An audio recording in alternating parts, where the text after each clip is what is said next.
हे वैकुंठेश्वरा सत्यलोकीच्या देवा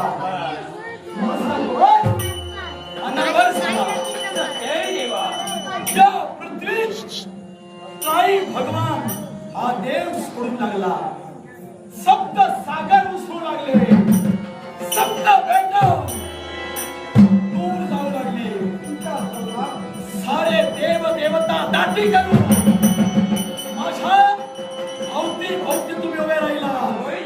सारा देवतांची दाटी विश्वाचं कार्य बंद पडले माझा क्रोध